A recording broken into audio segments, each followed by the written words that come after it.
Menteri Perikanan dan Kelautan Susi Pujiastuti gelar aksi bersih pantai di Pantai Kuta. Kegiatan bertajuk Beach Cleanup ini berlangsung serentak di 111 titik seluruh Indonesia. Menyambut Hari Sumpah Pemuda dan gelaran Our Ocean Conference di Nusa Dua Bali, Menteri Kelautan dan Perikanan Susi Pujiastuti mengajak seluruh masyarakat di Indonesia untuk melakukan aksi bersih pantai. Kegiatan ini berlangsung serentak di 111 titik di seluruh Indonesia. Sementara Menteri Kelautan dan Perikanan Susi Pujiastuti bersama Menteri Luar Negeri Retno Marsudi mengikuti kegiatan Beach Cleanup di Pantai Kuta, Bali. Aksi bersih di Pantai Kuta diawali dengan pelepasan tukik oleh Menteri Susi Pujiastuti dan Retno Marsudi yang diikuti oleh seluruh peserta. Dalam kesempatan tersebut, Menteri Susi menganjurkan seluruh elemen masyarakat untuk mulai menghentikan penggunaan plastik. Indonesia sendiri merupakan negara kedua terbesar penghasil sampah plastik setelah Cina.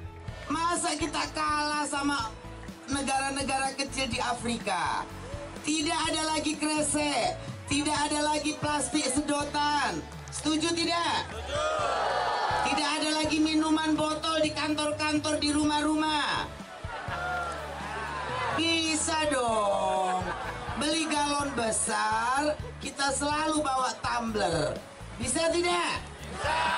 Aksi bersih pantai ini pun mendapat respon positif dari warga negara asing. Because we're going to inherit this planet and every piece of plastic will come back into our food, into our ecosystem, into our beaches.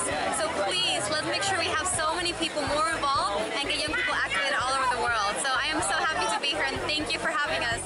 Kegiatan ini merupakan rangkaian dari Our Ocean Conference yang berlangsung di Nusa Dua Bali pada 29 dan 30 Oktober 2018. Surya Sanjaya melaporkan untuk NET. Oh yang beneran? Iya, oke. Tapi gue pernah. Nah, udah kan nonton beritanya? Jangan lupa di subscribe, di like, dan juga di komen ya akun YouTube dari Net Bali. Terima kasih udah subscribe. Yang belum, jangan sampai lupa. Di sebelah sini nih. Subscribe.